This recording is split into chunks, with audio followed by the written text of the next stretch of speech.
بعض الہی رحمت کے اصولوں سے تعلق رکھتی ہیں۔ اب یہ سمجھانے کی خاطر میں اب آپ کو بائبل کی طرف لے جاتا ہوں۔ حضرت یونس نبی کے ساتھ کیا واقعہ ہوا؟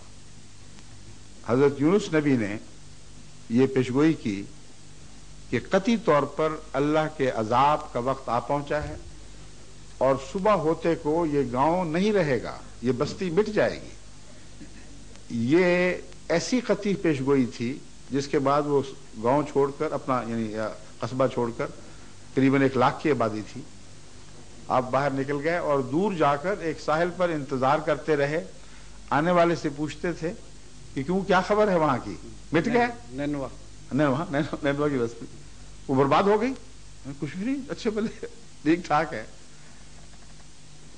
وہ اس قدر ان کے دل پر اثر پڑا کہ جیسے خدا سے روٹھ جاتے ہیں، اور فیصلہ کیا کہ میں واپس آؤں گا ہی نہیں یہاں، اور کشتی میں سوار ہوئے۔ کشتی میں جو لوڈ زیادہ ہو گیا اور یہ فیصلہ ہوا کہ ایک کو تو پھینکنا پڑے گا۔ قرہ کون ڈالے؟ قرہ حضرت یونس سے، حضرت یوحنا نبی سے اٹھوایا، دلوایا گیا۔ اپنے ہاتھ سے نکالا ہوا قرہ ان کے خلاف نکلا، ان کو پھینکا گیا، مچھلی نے نگلا اور پھر اگلا۔ یہ سارے واقعات آپ کے علم میں ہیں۔ سوال یہ ہے کہ اگر آپ اس وقت زندہ ہوتے اور یہ پیشگوئی اس طرح جھوٹی نکلتے دیکھتے جس میں استثناء کی کھڑکی بھی کوئی نہیں تھی، تو کیا آپ یونس نبی کے انکار کا حق رکھتے؟ اس لیے نہیں کہ قرآن کریم نے اس اصول کو واضح فرما دیا ہے کہ اللہ کی رحمت ہر عذاب اور وعید پر حاوی ہے۔ جب بھی وعدے ہوتے ہیں کسی کی ہلاکت کے تو رحمت کا اصول پھر بھی حاوی رہتا ہے۔ اگر اس عرصے میں خواہ بخشش کی توبہ کی پیشگوئی نہ بھی ہو، قوم سچے دل سے توبہ کر لے یا وہ شخص جس کے خلاف پیشگوئی ہے تو وہ ٹل جاتی ہے۔ یہ اصول ہر اس پیشگوئی پر چسپاں ہوگا جس میں حضرت مسیح موعود علیہ السلام کے معاملے میں آپ اشتباہ دیکھتے ہیں۔ اور نینوا شہر نے توبہ کی، ٹاٹ اوڑ کے اور سر پر خاک ڈال کے، تو سارے جانور بھی باہر لے گئے اور بڑے دردناک انداز میں چیخ و پکار کی۔ اختتام یہ ہے کہ یونس نبی جو تھا، حضرت یونس علیہ السلام، وہ ناراض ہوئے کہ کیوں چھوڑ ان کو علم نہیں تھا نا، ان کو علم، وہ تو انسان عالم الغیب تو نہیں تھے، ان کا علم تو یہاں تک تھا کہ مسافر سے پوچھتے تھے۔ یقین ہونے کے باوجود اس کے آنکھوں سے اس یقین کو پورا ہوتے دیکھ کر مزہ چاہتے تھے۔ آنے والے مسافروں سے پوچھتے تھے وہاں کچھ ہوا ہے کہ نہیں، تو کہتے کچھ بھی نہیں ہوا۔ تو اس شرمندگی میں وہاں سے گئے ہیں، گویا خود خدا کی رحمت کے خلاف دل میں رنجش پیدا کر لی۔ ہلکی سی ہے، اس میں نبی بہت بڑی رنجش میں مبتلا نہیں ہوتا۔ اگر بڑی رنجش ہوتی تو ان کو ہلاک کر دیا جاتا، شہر بچا لیا جاتا اور یونس کو ہلاک کر دیا جاتا، مگر ہلاکت کے منہ میں پہنچا کر واپس لانا خدا نے اس بات کا ثبوت دیا تھا کہ اے یونس تو بھی تو میرا بندہ ہے۔ وہ لوگ بھی ہلاکت کے منہ تک پہنچ چکے تھے، ان کی توبہ سے جیسے میں نے ان سے سلوک کیا اب میں تجھ سے بھی یہی سلوک کرتا ہوں۔